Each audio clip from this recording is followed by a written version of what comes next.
आप देख रहे हैं श्री हरि कृपा आश्रम चैनल। संस्थापक स्वामी श्री हरि चैतन्य पुरी जी महाराज।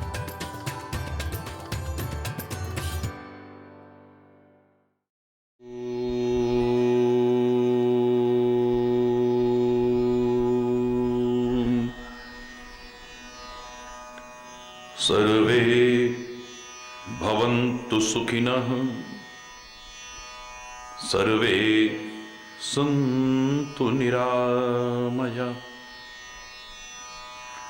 सर्वे भद्राणि पश्यन्तु, मा कश्चित् दुःखभाग् भवेत्। ॐ शान्ति शान्ति शान्ति।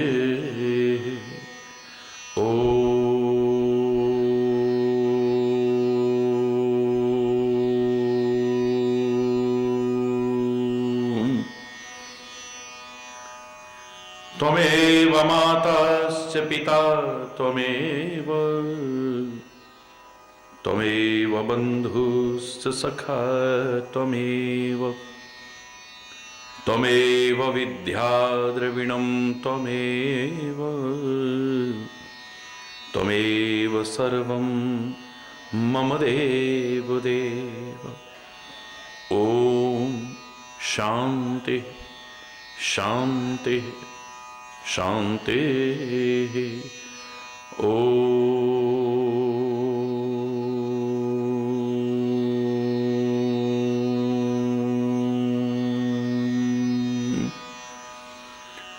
चैतन्य शाश्वतं शान्तं व्योमातीतं निरञ्जनं नादबिन्दु कलातीतं तस्मै श्री गुरवे नमः।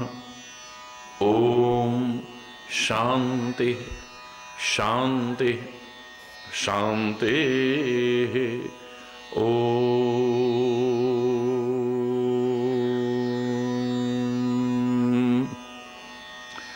जय जय नारायण नारायण हरि हरि, जय जय नारायण नारायण हरि हरि, जय जय नारायण नारायण हरि हरि, जय जय नारायण नारायण हरि हरि, जय जय नारायण नारायण हरि हरि, जय जय नारायण नारायण हरि हरि, जय जय नारायण।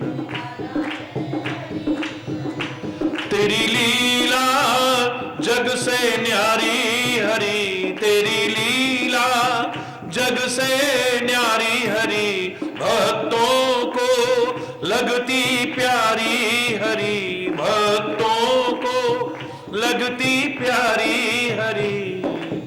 नारायण नारायण हरि हरि, जय जय नारायण नारायण हरि हरि, जय जय नारायण नारायण हरि हरि, जय जय नारायण नारायण हरि हरि, जय जय नारायण नारायण।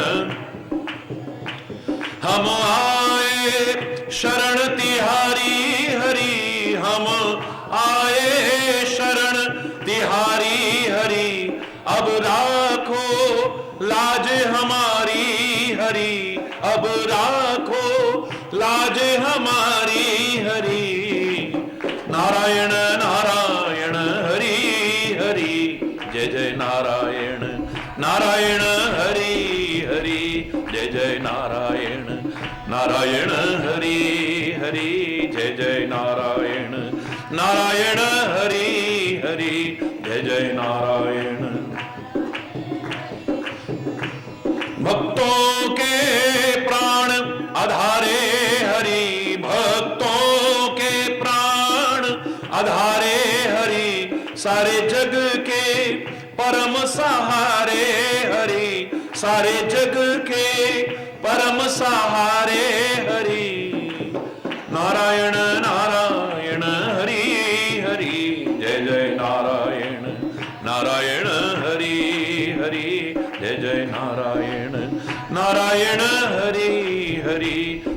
जय नारायण नारायण हरि हरि, जय जय नारायण नारायण हरि हरि।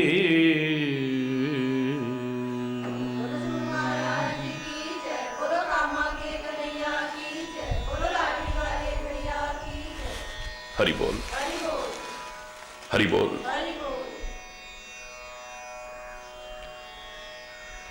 कर्म अवश्य करना चाहिए, श्रम अवश्य करना चाहिए, अपने कर्तव्य का निर्वहन अवश्य करना चाहिए। लेकिन हमारे वेदों ने, हमारे पुराणों ने, हमारे ग्रंथों ने, हमारे मनीषियों ने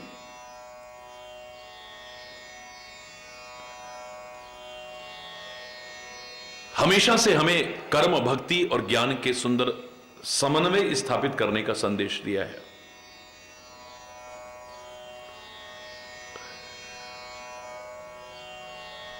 मात्र कर्म नहीं, चाहे जो कर्म नहीं, चाहे जैसे कर्म नहीं,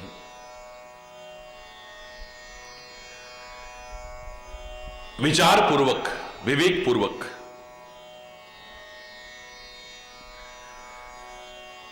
कर्म अवश्य करें और साथ में परमात्मा का भी स्मरण करें। जीवन की दिव्यता देखते ही बनेगी।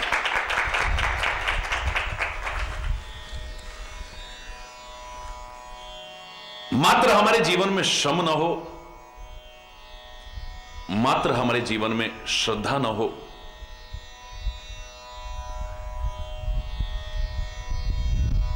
मैंने हमेशा से कहा है कि श्रद्धा और श्रम का सुंदर समन्वय होना चाहिए।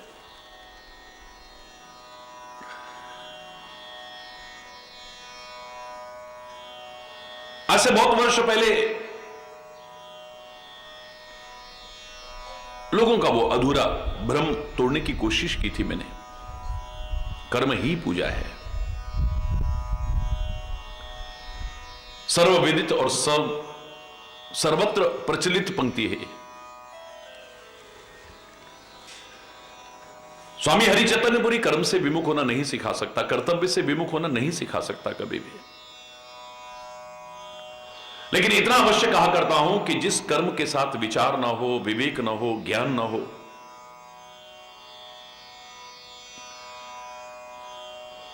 ऐसा कर्म पूजा कहलाने का अधिकारी नहीं हो सकता।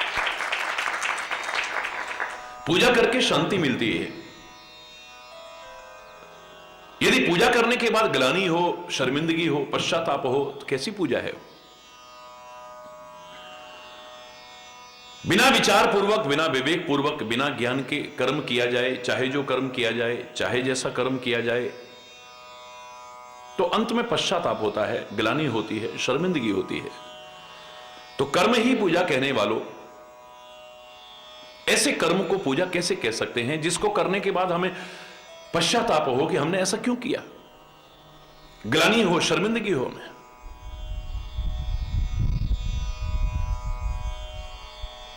आप भी बोलते हैं बिना विचारे जो करे सो पाछे पछताए, काम बिगाड़े आपनो जग में होता हसाए।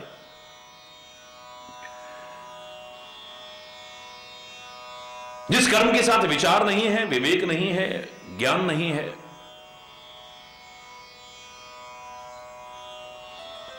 जिसके करने के बाद शर्मिंदगी हो, पश्चाताप हो, ग्लानि हो, वो कर्म पूजा कहलाने योग्य नहीं हो सकता है।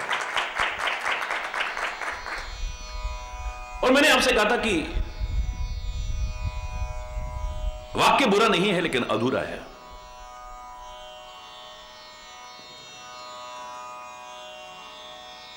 एक दुकानदार सारा दिन अपनी दुकान पर बैठ रहा है, अपना कर्म कर रहा है,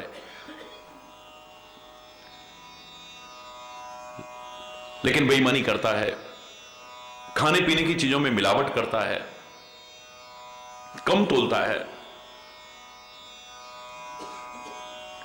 तो कर्म तो वो कर रहा है, कर्म को पूजा कहने वालों, उसके कर्म को पूजा आप कहना मेरा हृदय तो स्वीकार नहीं करता है। एक व्यक्ति कार्यालय में बैठा हुआ सारा दिन फाइलों पर अपना कार्य कर रहा है, वो अपना कर्म कर रहा है, और कर्म ही पूजा कहने वालों, यदि वो थोड़े से लालच के पीछे आपकी फाइल को आगे नहीं बढ़ने देता है, कल आना परसों आना, कल आना परसों आना, क्योंकि आपने कुछ वजन नहीं रखा उस पर, भ्रष्टाचार एक बहुत बड़ी समस्या बन गया है।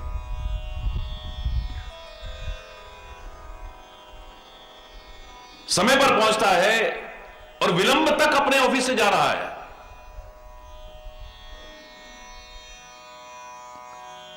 लेकिन बेवजह लोगों को परेशान कर रहा है थोड़े से लालच के पीछे। कर्म तो वो कर रहा है, कर्म ही पूजा कहने वालों, उसके कर्म को पूजा आप कहना मेरा दिल तो नहीं मानता है। एक डॉक्टर भगवान का रूप है, निसंदेह।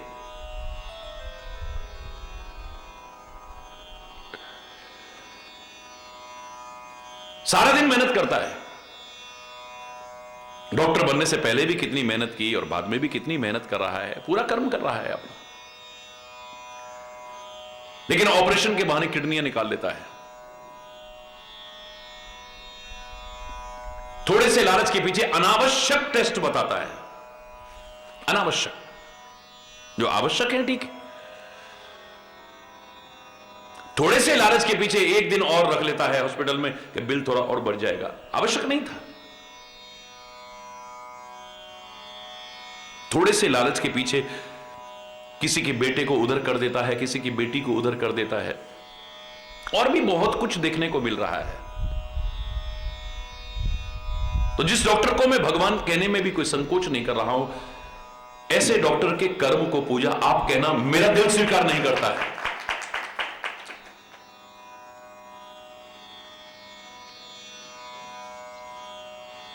एक ने कितने सारे उदाहरण दिए जा सकते हैं। किसान तो अन्नदाता है। भारत तो कृषि प्रधान देश है। हालांकि बड़ा अफसोस होता है कि किसान की जो समस्याएं हैं उनका निराकरण न होने के कारण कृषि प्रधान राष्ट्र में और कृषि व ऋषि प्रधान राष्ट्र में आज कई जगह पर किसान आत्महत्या तक को मजबूर हो रहे हैं। शर्मनाक है, दुखद है। उनकी स्थिति को समझना होगा हमें। तो अन्नदाता कहते हैं हम इतनी मेहनत करता है वो,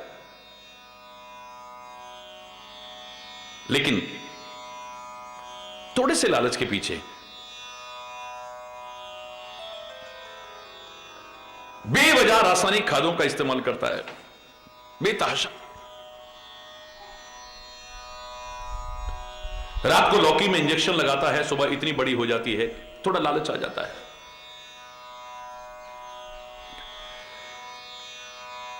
विभिन्न प्रकार के स्वास्थ्य के लिए हानिकारक रसायनों का उपयोग कर रहा है, थोड़े से लालच के पीछे। थोड़ी उपज ज्यादा हो जाएगी या इसकी कीमत ज्यादा मिल जाएगी, वो कर्म कर रहा है। लेकिन ऐसा करने पर उसके कर्म को पूजा आप कहना मेरा दिल स्वीकार नहीं करता है। ये कोई कहानी नहीं, प्रैक्टिकल बात। आप भी विचार करोगे तो आपका हृदय भी स्वीकार नहीं करेगा। कई लोगों को भ्रम है कि भगवान श्री कृष्ण ने मात्र कर्म का संदेश दिया है। नहीं, 18 अध्याय की श्रीमद् भगवत गीता में 6 अध्याय में कर्म योग का संदेश है, 6 अध्याय में सांख्य योग यानी ज्ञान योग का संदेश है, और 6 अध्याय में उपासना योग यानी भक्ति का संदेश है। श्रीमद् भगवत गीता को भी यदि ध्यान से हम देखें तो कर्म, भक्ति और ज्ञान का सुंदर अनूठा समन्वय स्थापित करने का संदेश है।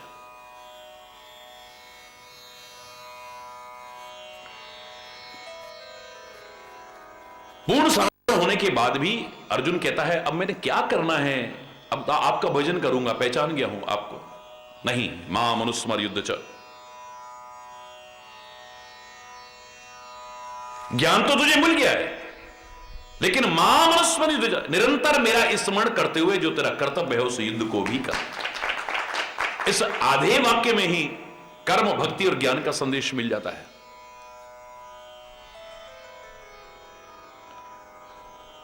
आपसे कल भी इशारा किया कि मेरी संस्कृति ने हमें प्रातःकाल अपने हाथों के दर्शन करने का जो संदेश दिया, लाखों वर्ष से लोग बोलते होंगे, कभी ध्यान ना दिया हो। ईश्वर की कृपा से जब मैंने ध्यान दिया, मुझे तो यहां भी कर्म, भक्ति और ज्ञान का सुंदर समन्वय, कर्म, भक्ति और ज्ञान का सुंदर अनूठा संगम दर्शन हो रहा है। कराग्रे बसते लक्ष्मी, यानी मेहनत करो, कर्म करो, लक्ष्मी भी हासिल करो। कर मध्य सरस्वती, सरस्वती ज्ञान का प्रतीक है, यानी ज्ञान भी हो। कर मूले तु गोविंद, इन सब के मूल में परमात्मा हो, धर्म हो इसके मूल।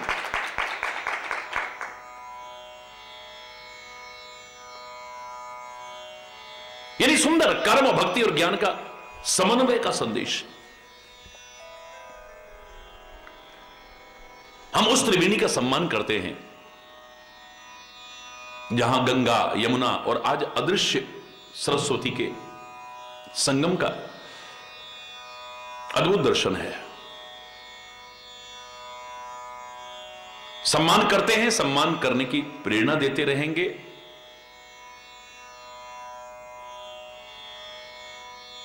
उसकी महिमा के गायन करने की हमारी वाणी में सामर्थ्य नहीं है। हम उसे तीर्थ नहीं, तीर्थराज कह के पुकारते हैं। लेकिन मेरे विचार में,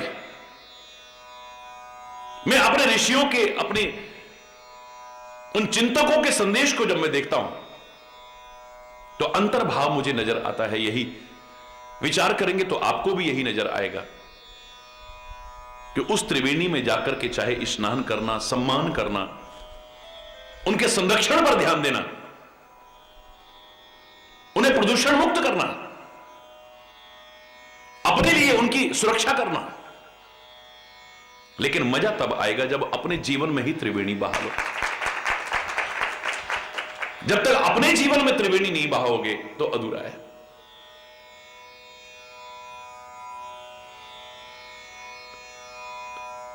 प्रभु के निवास आजकल प्रातःकाल टेलीविजन पर सारे विश्व को सुनने को मिल रहा है। बहुत साल पहले ये संदेश दिया था, प्रभु के निवास प्रसंग।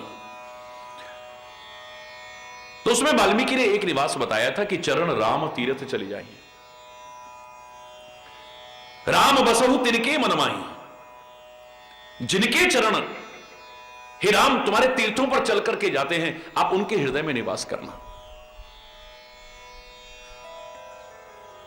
तीर्थों का सम्मान करता हूं, करता रहूंगा, लेकिन मुझे लगता है जो अर्थ आप लगाते हैं वो अधूरा है। इतने मात्र से और निवास जो बताए उनमें इतनी बड़ी बड़ी शर्तें, और इसमें खाली चरण राम तीर्थ चली जाए, राम बसहु तिनके मन माही। इतनी सी बात, आप खाली तीर्थ पर चले गए और आपके हृदय में परमात्मा का निवास हो गया। मुझे लगता है कि बहुत अधूरा अर्थ है। वाक्य अपने आप में पूर्ण है पर अधूरा अर्थ करते हैं हम। इसका अंतर्भाव जब देखने की कोशिश करेंगे तो पूर्णता का भाव नजर आएगा कि जो अपने जीवन को, आचरण को इतना सुंदर बना देता है, हे राम जिनके चरण जहां चल करके जाते हैं वहां एक तीर्थ बन जाता है, उनके हृदय में निवास करो। जिन्होंने अपने जीवन को ऐसा बना लिया है, उनके चरण जहां चल करके जाते हैं वहां एक तीर्थ बन जाता है। संत जहां जहां रहे वहां एक नया तीर्थ बन गया है।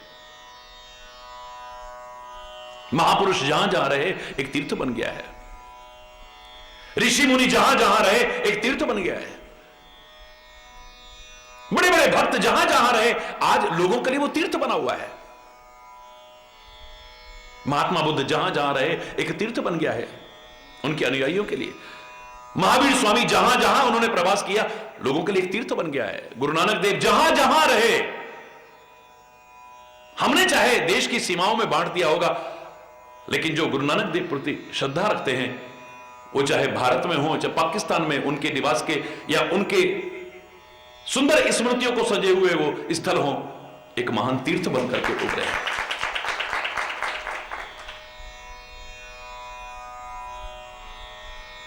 सूरदास जहां रहा वो तीर्थ बन गया है, तुलसीदास जहां रहा एक तीर्थ बन गया है, कबीरदास जहां रहा एक तीर्थ बन गया है, शंकराचार्य जहां जहां गए वहां एक तीर्थ बन गया है, चैतन्य महाप्रभु जहां जहां गए एक तीर्थ बन गया है, विवेकानंद दयानंद जहां जहां गए एक तीर्थ बन गया है। जो तीर्थ है उनका तो सम्मान करना, उनका संरक्षण करना, लेकिन ऐसा जीवन हो तुम जहां जाओ वहां एक तीर्थ बन जाए। हरि बोल। बिल्कुल ठीक त्रिवेणी के बारे में भी यही है, उस त्रिवेणी का सम्मान करना।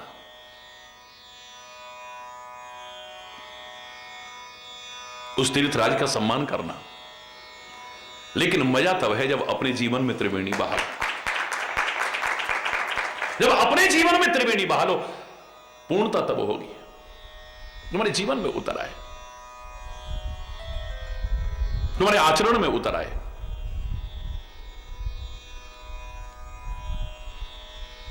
तुम्हारे स्वभाव में उतर आए, तुम्हारे कर्मों में उतर आए, तुम्हारे चिंतन में उतर आए।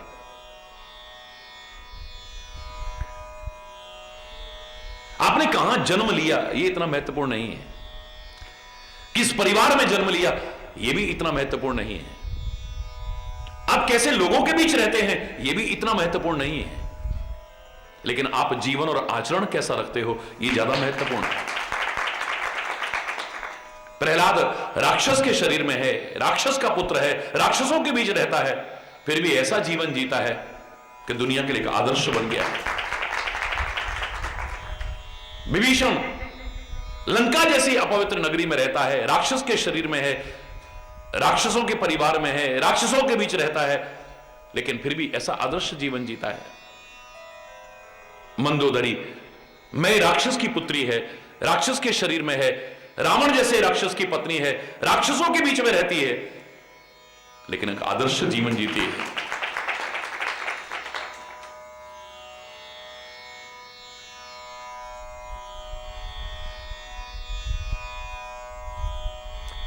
और जहां हमारा कल प्रसंग आया था, त्रिजटा नाम राक्षसी एका, एक राक्षसी ऐसी भी है, तुम इसे राक्षसी कहो, यहां पर कह रहे हैं राक्षसी एका, लेकिन मुझे लगता है यहां कहना चाहते हैं, अंतर्भाव है, एक ऐसी भी राक्षसी है जो आजकल के कहे जाने वाले मानवों से भी कहीं श्रेष्ठ जीवन जीती है। अरे देखो देखो, तुम मानव के शरीर में हो, मानवों के बीच में रहते हो, भारत जैसे पवित्र राष्ट्र में रहते हो, उसके बाद भी कैसा जीवन जी रहे हो, कैसा आचरण जी रहे हो। एक उसको देखो आप, राक्षस के शरीर में है, राक्षसों के बीच में रहते हैं, लंका जैसी अपवित्र नगरी में, फिर भी कितना महान जीवन जीते हैं। त्रिजटा नाम राक्षसी एका, एक ऐसी भी, मतलब एक एग्जाम्पल है ये।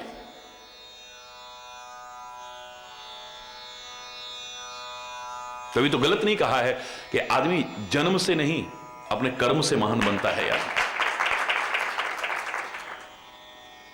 आप बहुत उत्तम कुल में पैदा हुए,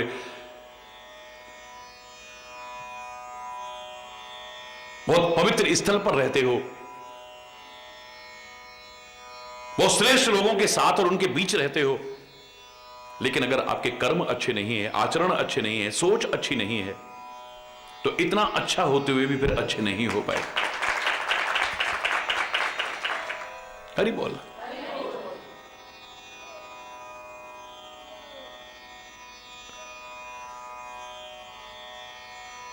व्यक्ति रूप से महान नहीं बनता है,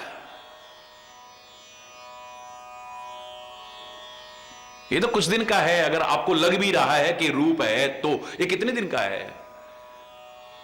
जिनको अपनी सुंदरता पर अभिमान हो, अपने पूर्वजों के कभी चित्र देखना, जो कभी इतने सुंदर लगते थे और बाद में झुर्रियां पड़ गई चेहरे पर।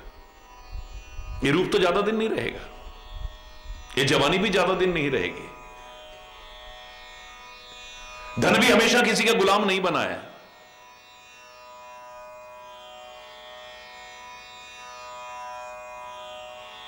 कोई रूप से कुल बनता, महान बनता, तो अष्टावक्र कभी महान ही ना बन पाते। 8 जगह से टेढ़ा शरीर है, सुकरात कभी महान ही ना बनता जिसको बदसूरत लोग कहते हैं।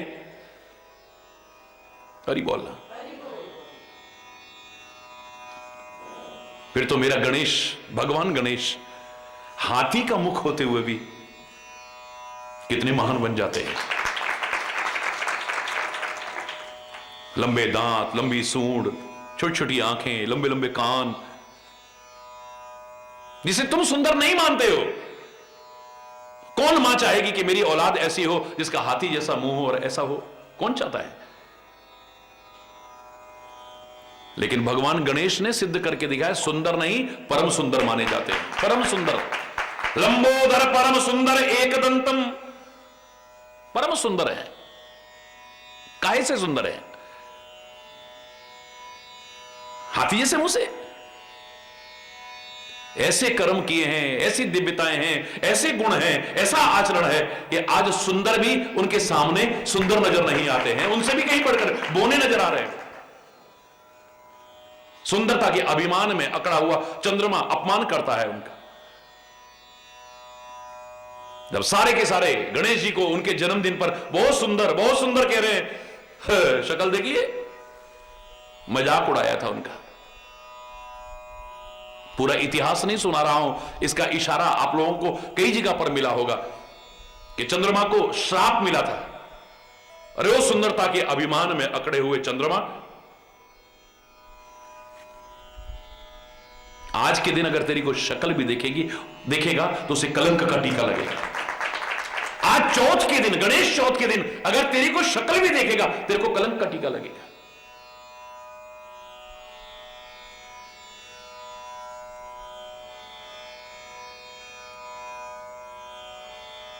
मैंने उदाहरण सुनाया था आपको कि सुकरात के पास में एक सुंदरता के अभिमान में अकड़ा हुआ नवयुवक आया और मजाक उड़ाने लगा।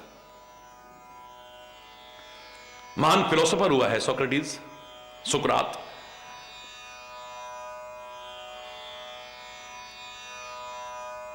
और उसकी एक आदत थी, वो हमेशा शीशा देखा करता था।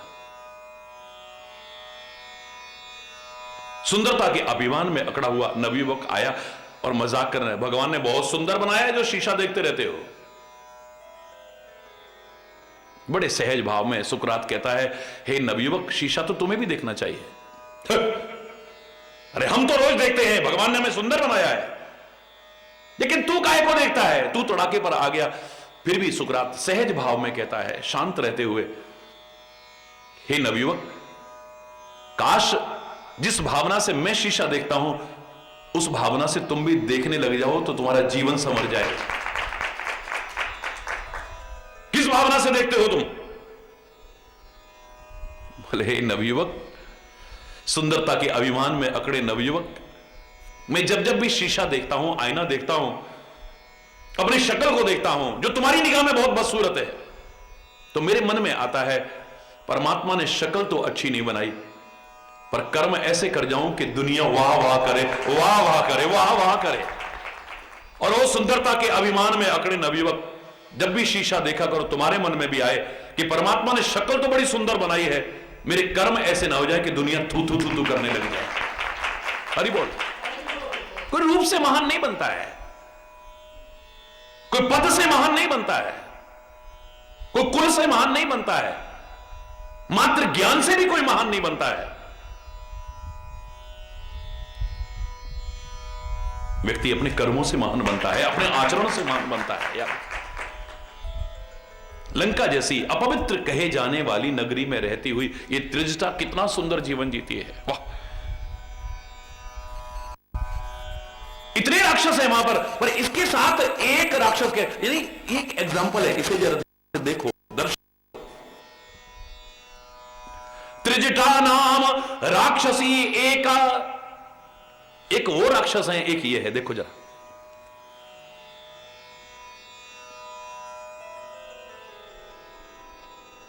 क्या अंतर है।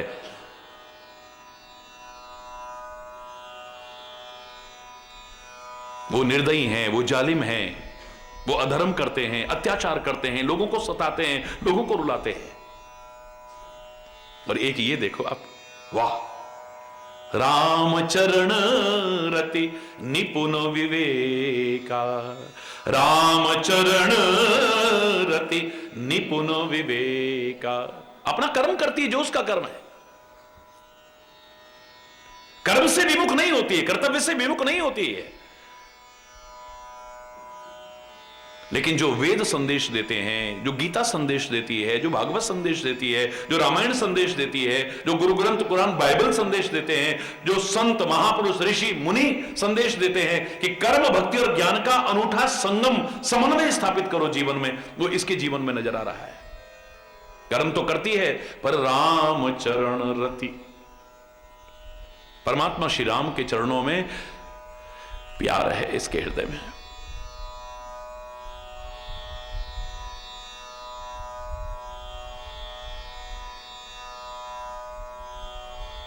कोई मजाक है राम चरणों में रति उत्पन्न होना?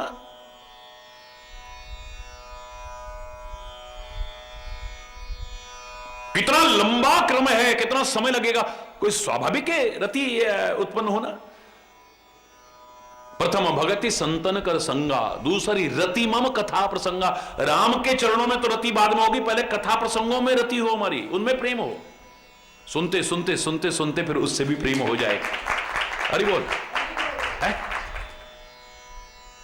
क्योंकि रामायण में इसका क्रम सुंदर जोड़ा है, राम चरण रति जो चहे अथवा पद निर्माण, भाव सहित सो यह कथा करहु श्रवण पुटपान।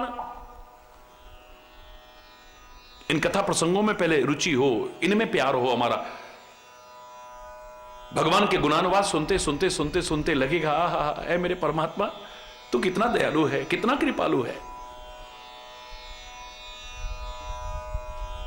करुणा वर्णालय है तू, तेरे जैसा तू ही हो सकता है, दूसरा नहीं हो सकता। लगेगा कि उसने कितना कुछ किया है हमारे लिए। अभी तो अज्ञानी बनकर के, एहसान फरामोश होके, कृतज्ञ बन के, अनग्रेटफुल बन के हम कह देते हैं क्या किया भगवान ने, हमने मेहनत की। अरे बोलना, फिर कदम कदम पर उसके उपकार याद आएंगे, उसके गुणों को सुनेंगे। निर्गुण होते हुए भी जो सगुण है, स्वाभाविक प्यार पैदा होगा उसके चरणों में। इसने कहां सुनी होंगे कथा प्रसंग, इसने कहां सुना होगा सत्संग, जो भगवान के चरणों में रति उत्पन्न हो गए। हरि बोलना। राम चरण रति निपुण विवेका, कर्म भी करती है, राम से प्यार भी करती है, और निपुण विवेका, विवेक में भी निपुण है। यानी कर्म भक्ति और ज्ञान का सुंदर समन्वय स्थापित है।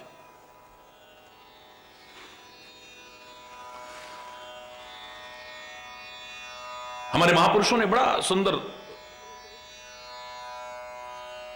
दिव्य स्वरूप हमारे सामने रखा, परमात्मा के साकार रूप का भी। अगर परमात्मा श्री राम के चरणों को देखें हम, तो वहां पर भी त्रिवेणी नजर आ रही है हमें। कैसे? बोले उनके चरण नखों से गंगा निकली है। हरि बोलना। ये गंगा कहां से निकली है? उनके चरण नखों से तो निकली है, और बिल्कुल चरण के नाखून भी गंगा जी की तरह गोरे होते हैं। हरि बोल। और शरीर की तरह फिर चरण भी श्याम रंग के हैं, तो यमुना जी का स्वरूप है। हरि बोल। और भगवान के जो चरण तल जिन्होंने दर्शन किए हैं, तलवों के दर्शन किए हैं,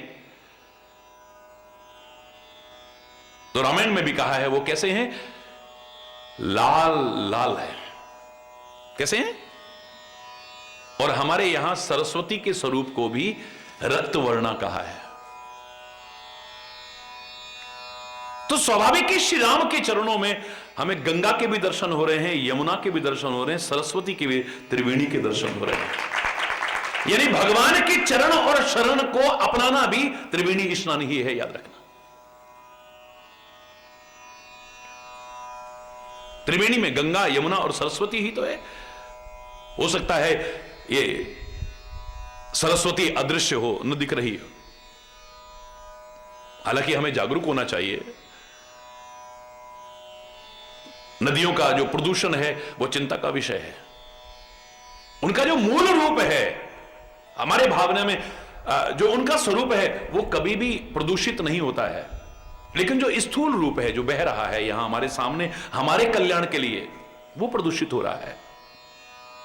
गंगा मैया के अगर रूप को देखें तो वो प्रदूषित नहीं है, यमुना मैया के रूप को देखें वो प्रदूषित नहीं है, नर्मदा मैया के रूप को देखें वो प्रदूषित नहीं है, लेकिन हमारे कल्याण के लिए जो उनका ये रूप हमें नजर आ रहा है, निराकार रूप, जो मैंने कहा था परमात्मा निराकार भी है, साकार भी है और निराकार यानी नीर माने जल के आकार में भी है, तो इसका प्रदूषण बहुत चिंता का विषय है। हालांकि मैं कहा करता हूं ये सारे प्रदूषण चिंता के विषय हैं, लेकिन वैचारिक और सांस्कृतिक प्रदूषण उससे भी ज्यादा घातक और चिंता का विषय है।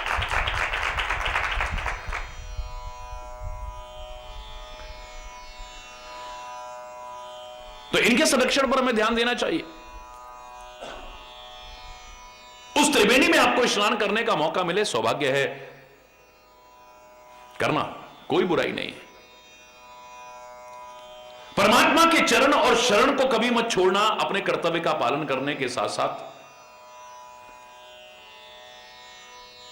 वहां भी त्रिवेणी नजर आएगी आपको।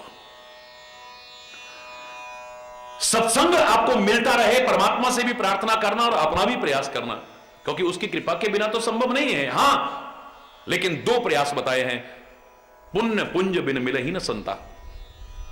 इतने सत्कार्य करो कि तुम्हें संतों के दर्शन हो जाए। या तो संत विशुद्ध मिले ही पुनते ही, राम कृपा करे चित्तवाजे ही, जिस पर परमात्मा कृपा करके देखते हैं उन्हें संतों के दर्शन होते हैं। लेकिन यहां पर एक ही तरीका नहीं है, एक और तरीका है, पुण्य पुंज बिन मिले ही न संता। आप पुण्य करो, सत्कार्य करो, जब इतने पुण्य इकट्ठे हो जाएंगे तब संत के दर्शन होंगे। आज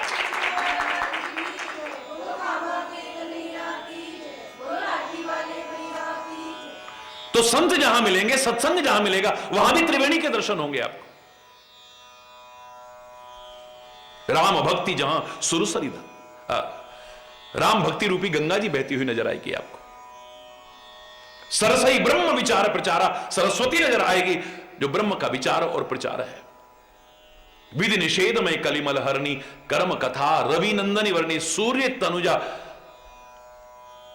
सूर्य की पुत्री यमुना जी आपको नजर आएंगी, जो विधि निषेधात्मक बोध कराने की कोशिश की जाती है सत्संग में। सुंदर त्रिवेणी नजर आएगी आपको।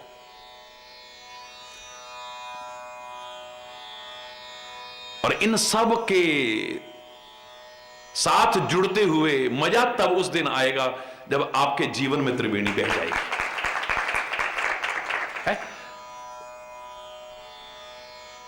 दिव्य आत्माएं जहां निवास करती हैं, जहां निवास करती हैं। एक बात बताइए, पहले नाम जहां रावण रहता था उस नगरी का क्या नाम था? बोलो, लंका। जोर से बोलो, क्या नाम है? अब श्रीलंका कैसे हो गया? नाम कैसे बदल गया? हरि बोल।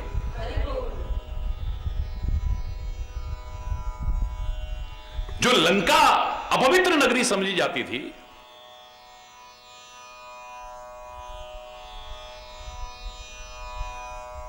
अब इतने सम्मान की अधिकारी कैसे बन गई वो अपवित्र होते हुए पवित्र कैसे बन गई है? आदर सूचक शब्दों का इस्तेमाल क्यों हो रहा है? अब जहां पर श्री विराजमान रही हो, श्री माने लक्ष्मी भी होता है, श्री माने सीता जी के लिए भी हम इस्तेमाल करते हैं। उभय बीच श्री सोहति कैसे, ब्रह्म जीव विच माया जैसे। जहां पर श्री जी विराजमान रही हो, जहां पर जानकी विराजमान रही हो, जहां पर हनुमान जैसे, रुद्रावतार हनुमान जैसे भक्तों के चरण पड़े हों, अब वो लंका नहीं श्रीलंका बन गई। हरि बोल। जहां पर कभी होते होंगे अत्याचार, लेकिन अब विभीषण का साम्राज्य है और सारे के सारे राम भक्त बन गए। होते होंगे कभी अत्याचार, होते होंगे कभी अधर्म, होते होंगे कभी कुकर्म,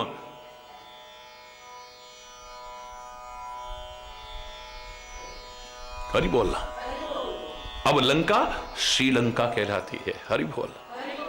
लेकिन उस समय भी ऐसे लोग थे जिन्होंने अपने जीवन को वहां रहते हुए भी बड़ा सुंदर बना के रखा है, बड़ा दिव्य बना करके रखा है, बड़ा आदर्श बना करके रखा है।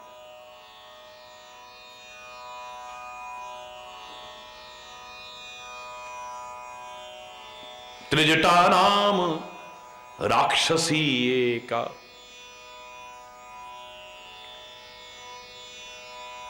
जिसको आप इतनी गंदी नगरी कहते हो, वहां भी लोग अच्छा जीवन जीने वाले थे। और लोग तीर्थों पर रह करके, मंदिरों में रह करके, आश्रमों में भी रह करके कई बार अफसोस के साथ कहना पड़ता है कि ना उनकी सोच अच्छी बनती है, ना कर्म अच्छे बनते हैं, ना आचरण अच्छा बनता है, ना स्वभाव अच्छा बनता है। लोग तो क्या, कभी शांति से अगर वही गहराई से विचार करेंगे ना, अंतरात्मा में झांक करके, तो दुनिया नहीं, उनकी आत्मा धिक्कारेगी उन्हें। कैसी वाणी है, कैसी सोच है, कहां रह रहे हो, इतने पवित्र स्थल पर रह करके, सौभाग्य से।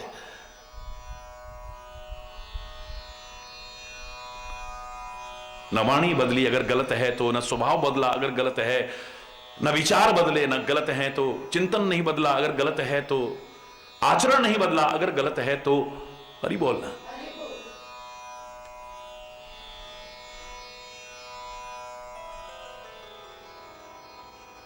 रामचरण रति निपुण विवेक, वहां रह करके भी, ऐसे लोगों के बीच रह करके भी मजा तब है कि तुम्हारा ऐसा आचरण हो, ऐसा स्वभाव हो, इतनी दिव्यता हो कि तुम अपना प्रभाव औरों पर डालो, लेकिन औरों का प्रभाव तुम्हारे ऊपर नहीं रहे। संघ का प्रभाव बच नहीं सकता, कोई भी नहीं बच सकता संघ के प्रभाव से। तो अच्छा संघ करना चाहिए इसलिए, लेकिन अपवाद हर जगह होता है, एक्सेप्शंस आर ऑलवेज देयर। तो यहां भी अपवाद है।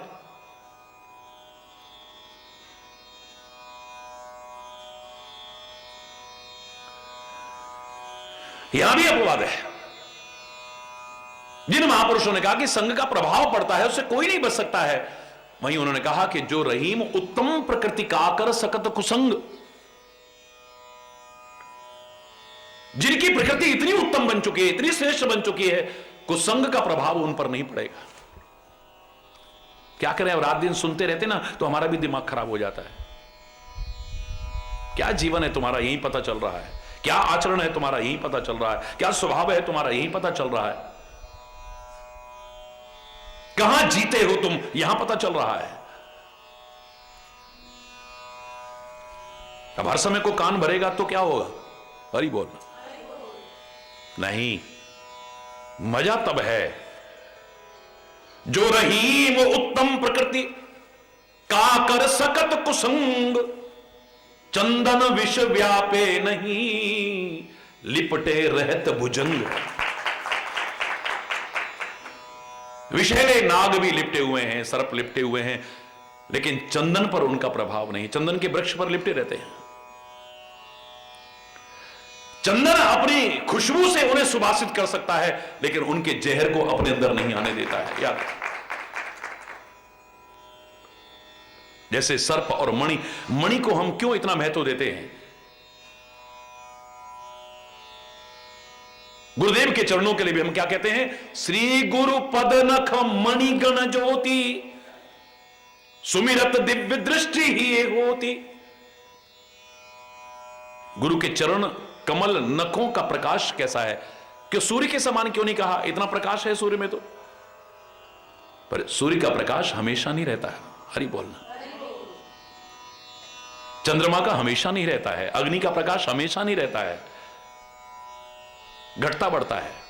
लेकिन मणि का प्रकाश कभी भी समाप्त नहीं होता और कभी घटता बढ़ता नहीं, और उसकी विशेषता है। मणि वाले सर्प होते हैं, नहीं होते, होते थे, नहीं होते, मैं इस विवाद में नहीं पड़ता, लेकिन जो वर्णन है मैं उसके आधार पर बता रहा हूं।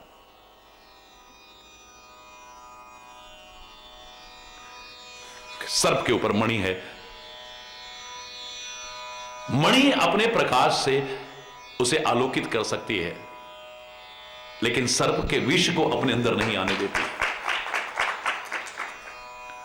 अपनी शीतलता को बरकरार रखती है, अपने प्रकाश को बरकरार रखती है। मजा तब है, अब ऐसे लोगों में क्या कहीं पर भी तुम रहो, मजा तब है जब तुम अपनी छाप उन पर छोड़ो, उनकी छाप लेकर के ना चलो। हरि बोल है।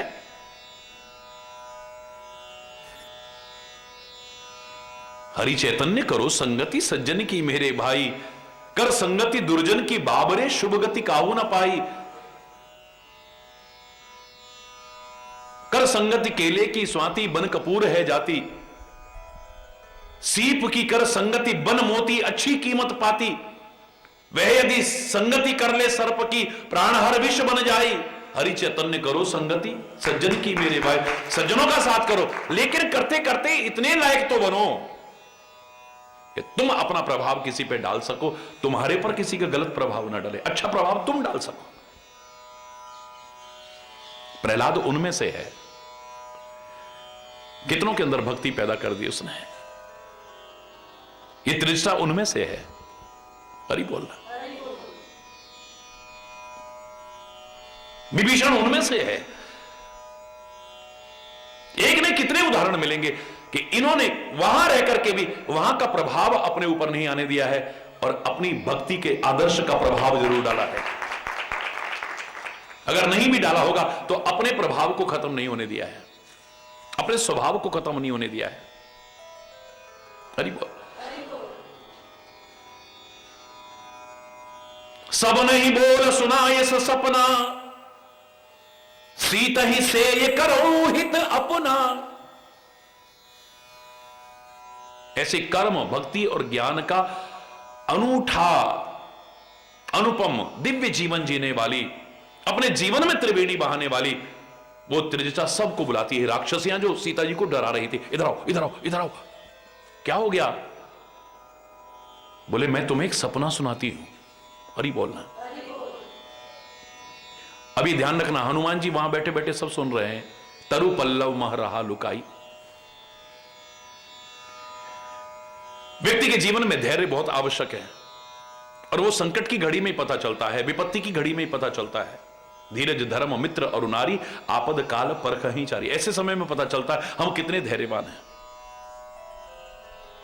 और धर्म के 10 लक्षणों में पहला यही है, धृति, धैर्य। हरि बोल। कितना मुश्किल होता है, शक्ति है, सामर्थ्य है और माता सीता से मिलने आए हुए हैं, लेकिन फिर भी इतने अपशब्द सुन रहे हैं रावण के मुख से मां जानकी के लिए, लेकिन हड़बड़ाहट में कोई कदम नहीं उठाते हैं। सोचो आप कैसी दशा होगी। शरीर की थकावट अलग और मानसिक थकावट अलग हो रही है। जिनके प्रति हमारी श्रद्धा है, जिनके प्रति हमारी आस्था है, जिनके प्रति हमारी भावना है, उनको दुर्वचन सामने सामने सुन रहे हैं और शक्ति सामर्थ्य है बदला लेने की, लेकिन सामने नहीं आ रहे हैं। हरि बोल।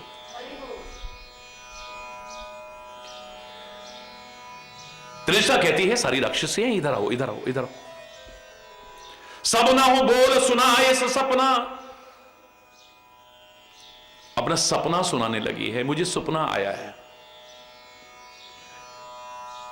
और मैं पहले कह दूं तुम सीता की सेवा करो, इसी में भलाई है तुम्हारी।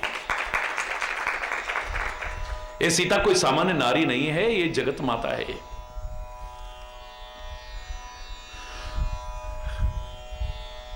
बहुत से साथ रह करके भगवान को नहीं पहचान पाते और देखो कुंभकर्ण वहां पहचानता है।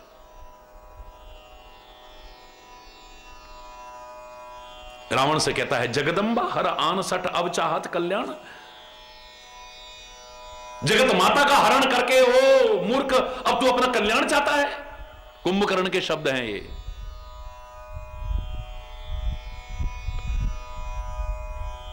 मारीच पहचानता है भगवान को, वहां रह करके पहचान रहा है।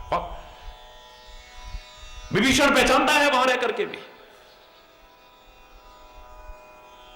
माल्यवंत पहचानता है, मंदोदरी पहचानती है। ये स्वामी किससे वैर कर रहे हो तुम? वो सारे संसार के ईश्वर है वो।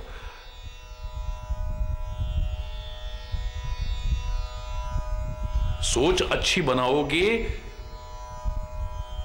चिंतन अच्छा बनाओगे, जीवन अच्छा बनाओगे, आचरण अच्छा बनाओगे तो परमात्मा दूर है ही नहीं हमसे।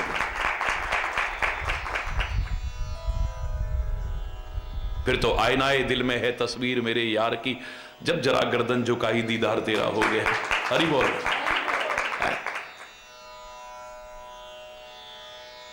मुझे सपना आया है एक,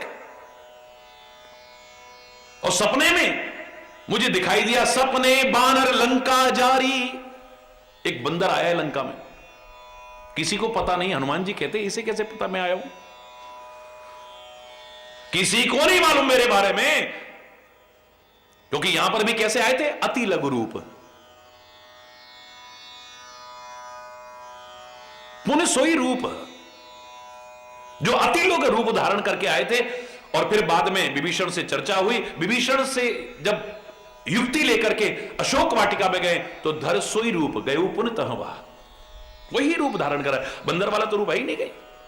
हरि बोल।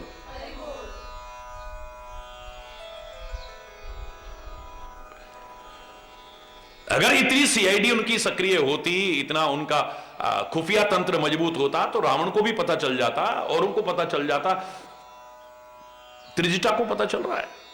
हरि बोल। त्रिजटा नाम राक्षसी एका, रामचरण रति निपुण विवेका, सब नहु बोल सुनायस सपना, सीतई से करो हित अपना। सपना क्या है, सपने वानर लंका जारी। कई बार प्रश्न आता है कि जामवंत ने कह के भेजा था बस सीता की खबर लेके आना और वापिस आ जाना, और कुछ मत करना वहां, तो फिर हनुमान जी ने गुरु की बात क्यों नहीं मानी, लंका में क्यों आग लगाई, कि परिस्थितियां ऐसी पैदा हो गई। नहीं, फिर भी नहीं करना चाहिए था। मुझे लगता है यहां धैर्यपूर्वक देख रहे हैं, सुन रहे हैं, समझ रहे हैं, उन्हें लगता है कि शायद ये जो मेरे एजेंडे में नहीं था लंका में आग लगाना, भगवान इसके माध्यम से मुझे एहसास कराने कि ये भी काम करना है तुझे, क्योंकि किसी को पता नहीं, इसे कैसे मालूम। और इसे सपना कहोगे आप?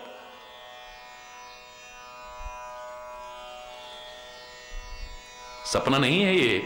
हालांकि जो सपने आप कहते हो, मैं तो ये कहूंगा ये संसारी सारा सपना है। उमा कहूं में अनुभव अपना, सत हरि भजन जगत सब सपना।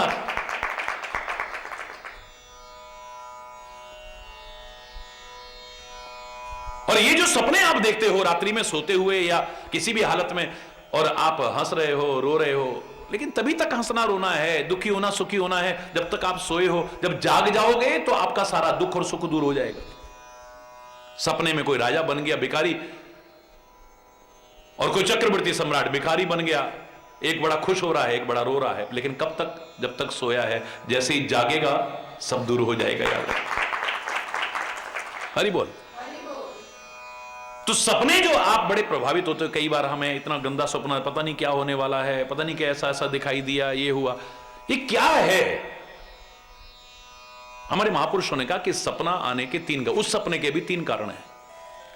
पहला, दिन भर जिसके बारे में आप चर्चा करते हो, दिन भर जिसके बारे में सोचते हो, दिन भर जो आप बोलते हो, सुनते हो, पढ़ते हो, वो आपको रात को सपने में दिखाई दे सकता है। हरि बोल। ठीक है। कई बार ऐसा होता है जो हमने पढ़ा भी नहीं, सुना भी नहीं, देखा भी नहीं, जाना भी नहीं, और वो हमें सपने में दिख जाता है। तो वहां फिर महापुरुष कहते हैं कि पूर्व जन्म के आपके जो संस्कार हैं वो सामने परिलक्षित होते हैं। कहीं ना कहीं आपका पूर्व का संबंध भी जुड़ा हुआ है, क्योंकि पुनर्जन्मवादी संस्कृति है हमारी। बोले खाली इतना ही नहीं जी, हमने वो सपना देखा और ये तो सच हो गया। तो तीसरा कारण भी तो बता रहे हैं ना। तीसरा, भावी घटनाओं के सूचक भी होते हैं स्वप्न। भावी घटनाओं के सूचक भी होते हैं, यदि आपको फलादेश करना आता हो तो।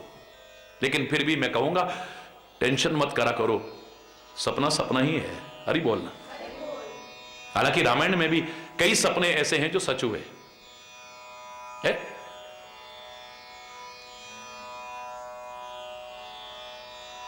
साफ साफ बोल रही है, सपने वानर लंका जारी है। उधर भरत जब ननिहाल में रहते हैं तो रात को सपना देख रहे हैं, और जग करके उनको बड़ी शंकाएं हो रही हैं, बड़ी चिंता हो रही है। उठ करके पूजा कर रहे हैं, सब सकुशल हो, और थोड़ी देर बाद संदेश आ जाता कि ऐसा हुआ है, चलो चलो चलो चलो। घबराए हुए जाते क्योंकि सपने में भी उठपटांग देख रहे। भाभी घट, मैं बहस नहीं कर रहा। पूर्व जन्म के कोई संस्कार भी हो सकते हैं स्वप्न।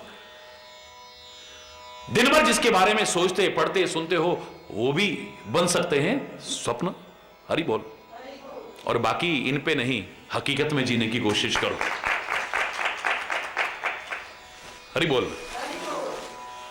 वास्तविकता के धरातल पर जीने की कोशिश करो, सपनों में नहीं। हां, जीवन में सपने देखो, बड़े बड़े सपने देखो, छोटे मोटे नहीं। जागी हुई हालत में सपने देखो, और खाली सपने मत देखो, उन सपनों को पूरा करने के लिए प्रयास भी करो। जात उधान सेना सब मारी, सारी राक्षसों की सेना को मार दिया है उस बंदर ने, लंका में आग लगा दी है। और खर आरूढ़ नगन 10 सीसा,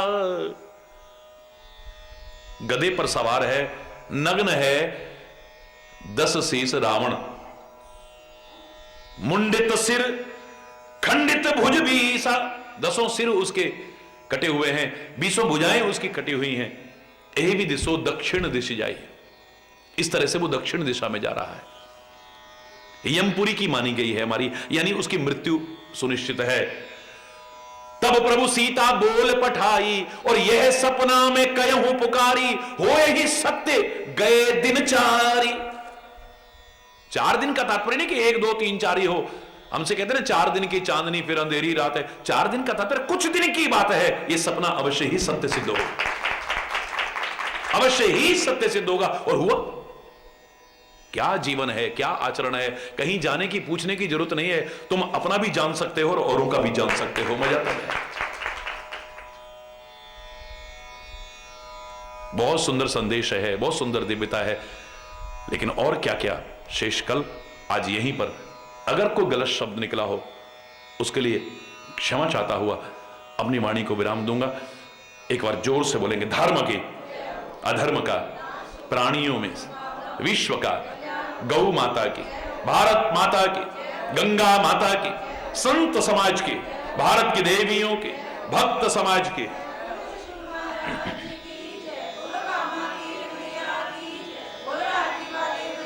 बोलो वृंदावन बिहारी लाल की जय।